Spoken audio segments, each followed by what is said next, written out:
A organização do Estado e a separação dos poderes no Brasil. O Brasil é uma república federativa, conforme estabelecido pela Constituição Federal de 1988. Isso significa que o Estado brasileiro é composto por diferentes entes federativos, como os estados, os municípios e o Distrito Federal, todos com autonomia política, administrativa e financeira.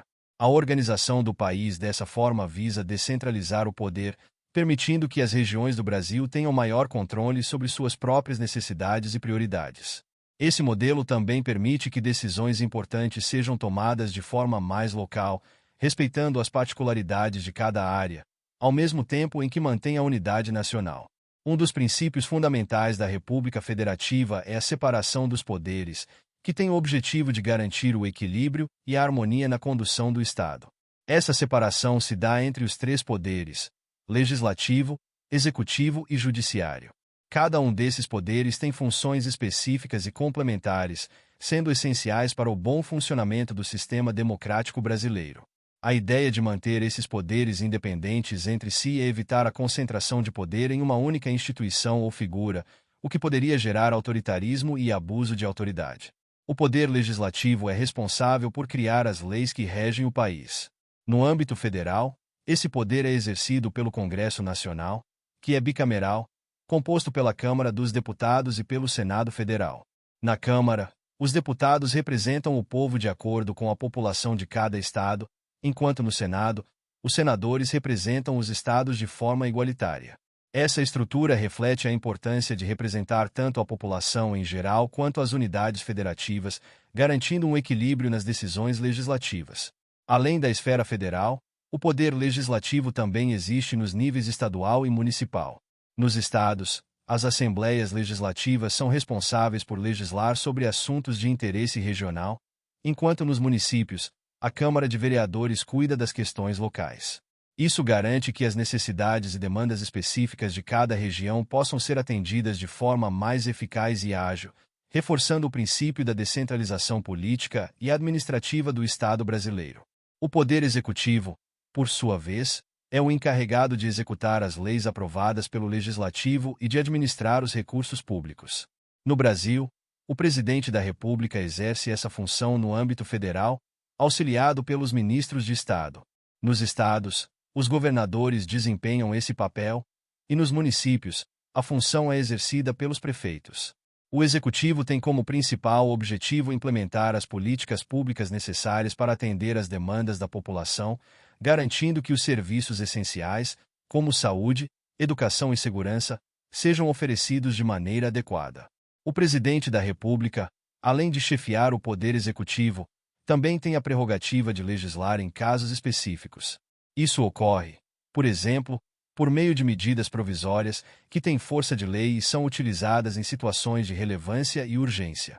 No entanto, essas medidas provisórias precisam ser posteriormente aprovadas pelo Congresso Nacional para continuarem em vigor.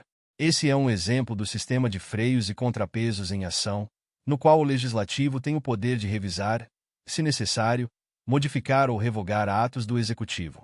O Poder Judiciário é o responsável por interpretar as leis e resolver conflitos. Sua função é garantir que as normas jurídicas sejam aplicadas de maneira correta e justa, assegurando a proteção dos direitos dos cidadãos e o cumprimento da Constituição. O Judiciário brasileiro é composto por diversas instâncias, começando pelos juízes de primeira instância até o Supremo Tribunal Federal, que é a corte mais alta do país. O Supremo Tribunal Federal tem o papel de guardião da Constituição, decidindo sobre a constitucionalidade das leis e garantindo que os princípios fundamentais sejam respeitados. Dentro da estrutura do Poder Judiciário, também encontramos outros tribunais especializados, como os tribunais do trabalho, que lidam com questões relacionadas às relações de trabalho, e os tribunais eleitorais, que cuidam da organização e supervisão das eleições no país. A presença de tribunais especializados é uma forma de garantir que os diferentes tipos de litígio sejam tratados por órgãos com expertise específica, aumentando a eficiência e a qualidade das decisões judiciais. A teoria dos freios e contrapesos, também conhecida como sistema de checks and balances, é um mecanismo que visa impedir que qualquer um dos três poderes da República concentre poder em excesso. Cada poder tem a capacidade de fiscalizar e limitar as ações dos outros dois, mantendo o equilíbrio institucional. Por exemplo, o Legislativo tem o poder de aprovar ou rejeitar projetos do Executivo e de investigar suas ações por meio de comissões parlamentares de inquérito, CPI. Da mesma forma, o Judiciário pode declarar a inconstitucionalidade de leis aprovadas pelo Legislativo ou de atos executivos que violem a Constituição. Um exemplo prático do sistema de freios e contrapesos é o veto presidencial. Quando o Congresso Nacional aprova um projeto de lei, o Presidente da República tem a prerrogativa de vetar, total ou parcialmente, o texto. Contudo, o veto pode ser derrubado pelo Congresso, caso haja uma maioria de parlamentares contrários à decisão presidencial. Isso demonstra como o Executivo e o Legislativo interagem e equilibram suas funções dentro do processo legislativo, evitando que um poder se sobreponha ao outro. Outro ponto importante da separação dos poderes é a independência do Judiciário, que garante que os magistrados possam julgar de forma imparcial, sem interferências políticas ou pressões externas. A independência judicial é fundamental para a manutenção da democracia e para a proteção dos direitos fundamentais dos cidadãos. Se o Judiciário fosse submetido às vontades do Executivo ou do Legislativo, o sistema de justiça seria comprometido, e a confiança pública na imparcialidade das decisões judiciais seria prejudicada. A autonomia dos estados, municípios e do Distrito Federal também se reflete na organização dos poderes em nível regional e local. Cada estado brasileiro possui seu próprio poder judiciário, além de uma Assembleia Legislativa e um governo estadual. Da mesma forma, os municípios têm câmaras legislativas e prefeitos eleitos diretamente pela população.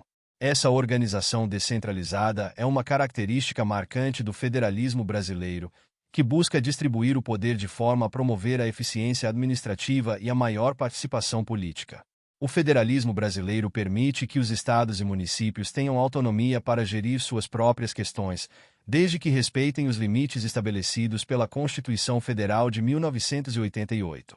Essa autonomia inclui a capacidade de arrecadar tributos, legislar sobre temas de interesse local e regional e implementar políticas públicas. No entanto, a Constituição Federal também estabelece competências exclusivas da União, como a defesa nacional, a política monetária e as relações internacionais, garantindo que o Brasil mantenha sua unidade como nação. Por fim, a organização do Estado e dos poderes no Brasil tem como principal objetivo garantir o equilíbrio institucional, a proteção dos direitos fundamentais e a eficiência administrativa.